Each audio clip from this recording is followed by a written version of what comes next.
हालो तनी कुछ छुटमुटार गीत बजाए क्या जाए। उसके बाद कुछ एक छोटा सा प्रसंग आप लोगों के सुना देता नहीं कैसे कि आप लोग गुरु जी की तरफ से होली भी सुन रहा होली भी सुनाई, लेकिन ओकरा पहले तनी कुछ रोमांटिक गीत बजा के अब हालो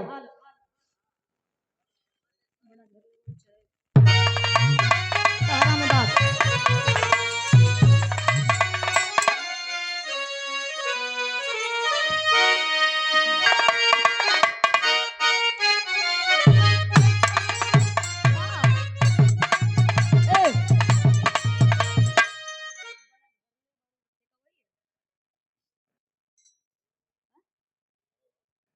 खुशी जी छोटा सा गीत बढ़िया सा गीत गा दिए। हाँ, और आपको भी जाना है। और जब तक हमारे दादाजी कलाकार जो वो यहाँ पर हैं उनकी एक गीत सुनकर जाएंगे लोग। जी जी बिल्कुल। हाँ ये सारे लोग बैठे हैं।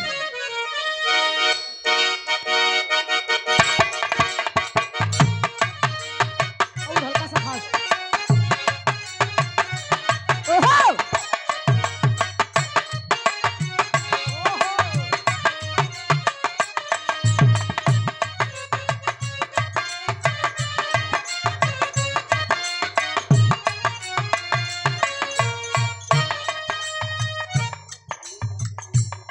बहुत कम स्लो काहे लगा हुआ यार। ई देखा हमरे मास्टर कोनो तरज के इशारा करत हो, कोनो दुल्हा दुल्ही का खूबसूरती का बखान करे।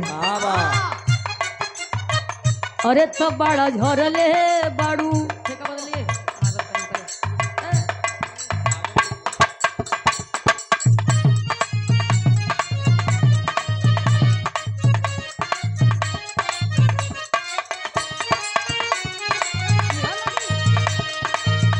बड़ा झरले बाड़ू काजर मरले बाड़ू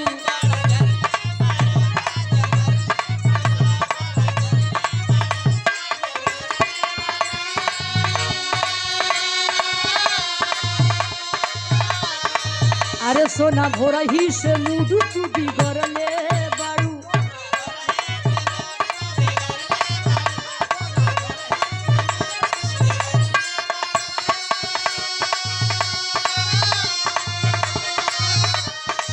अरे बड़ा झरले बाड़ू काजर मरले बाड़ू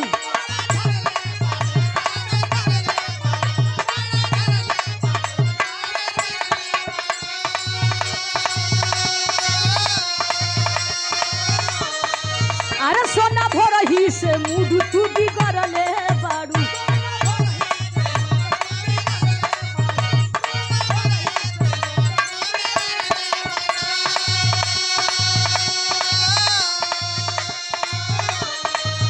धोनी पहिले से ज्यादा मन आज करता, अरे आज करता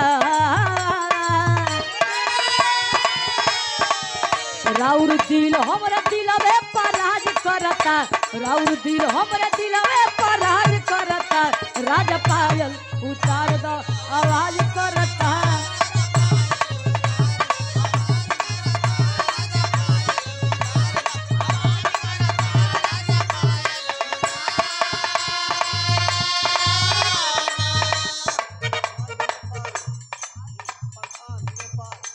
और बड़े सम्मान के साथ विनय पाल भागी भावी प्रधान सम्मानित सधे दत्ते प्रगति से ये आपके तरफ से सादर 100 रुपया देकर सम्मानित के लिए दिल से धन्यवाद है।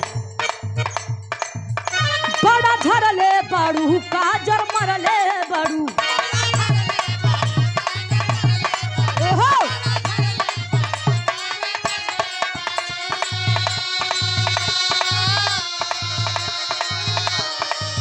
सोना भोर ही से मुडू तू बिगड़ले बाड़ू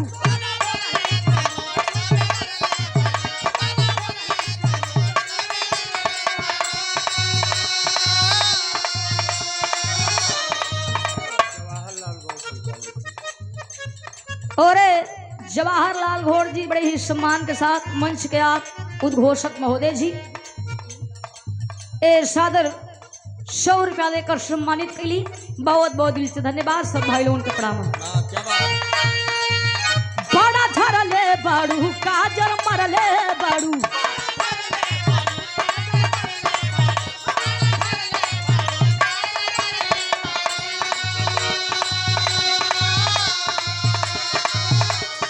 अरे सोना भोरही से मुडू तू भी करले बाड़ू।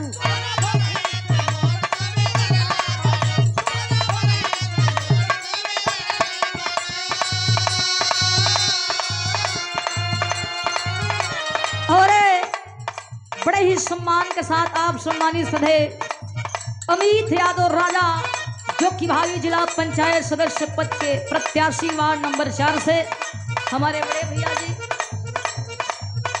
सादर 200 रुपया देकर सम्मानित के लिए, रात भर में भैया कई हजार रुपया देकर सम्मानित के लिए आप एक बार आप लोग ताली बजा के सम्मान स्वागत कर दीजिए हमारे बड़े भैया जी का। बहुत बहुत दिल से धन्यवाद। सोना भोरही से मुडू तू भी गरले बाड़ू, हाँ।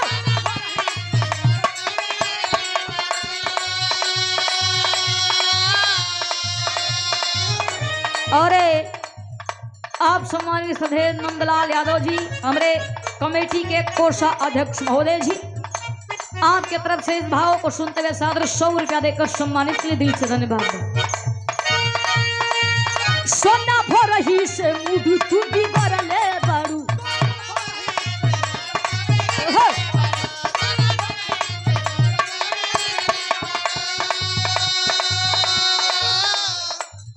और भावी प्रधान विनय पाल दत्ते प्रहर्ती से फिर से पुरस्कार सादर 100 रुपया देकर सम्मानित के लिए बहुत बहुत दिल से धन्यवाद। धोनी पहले से ज्यादा मोने याद करता, अरे याद करता, राउर दिल हमारे दिलवे पर राज करता, राउर दिल हमारे दिलवे पर राज करता, राजा पायल उतारी आवाज करता।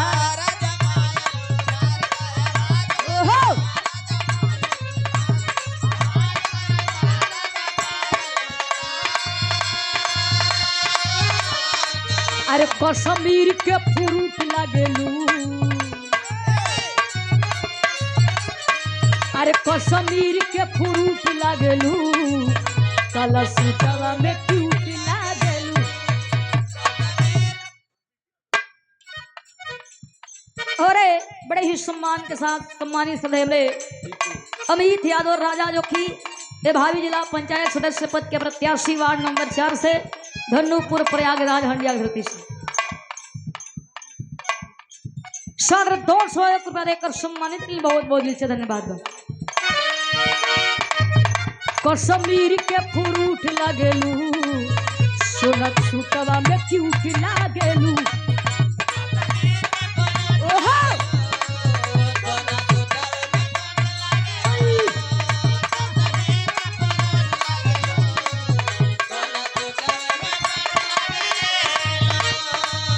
काला केसिया के जोड़ा नाई खे, काला काला तिलक लागलू।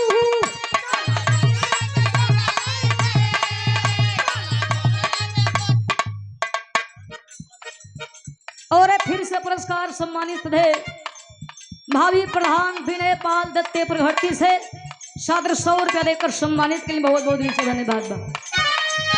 काला केसिया के जोड़ा नाई खे, काला काला तिलक लागलू।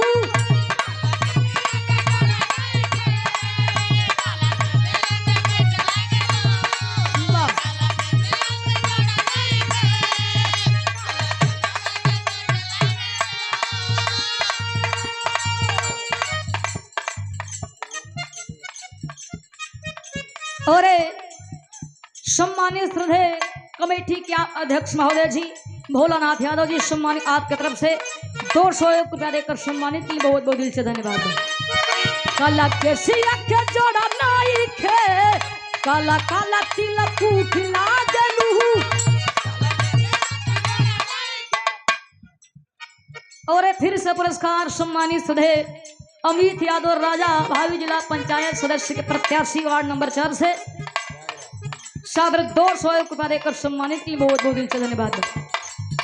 काला केसिया के जोड़ा नाई खे काला काला तिलक खिला गेलू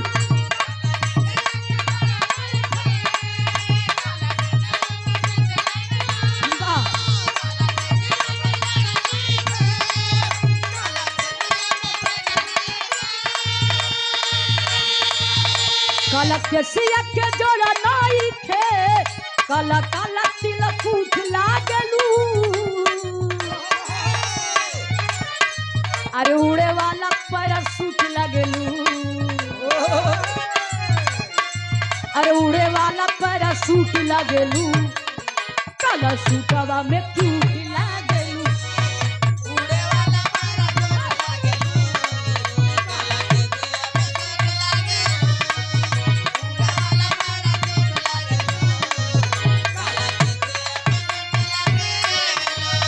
लेकिन आई देखा ये घड़ी इस तरह भैया मार्केट में बड़ा तहलका मचोले हैं और खाना और पीना साथ रहना फ्री बा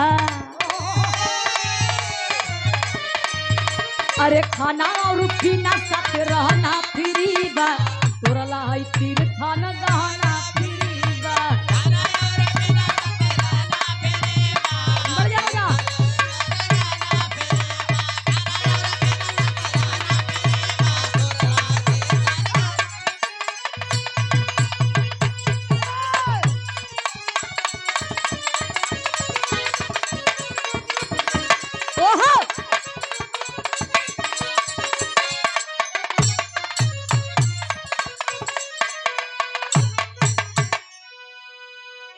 अच्छा तो भैया आप लोग होली हाँ हाँ छोटा सा अरे ना भैया देखा कहाँ फंसावत है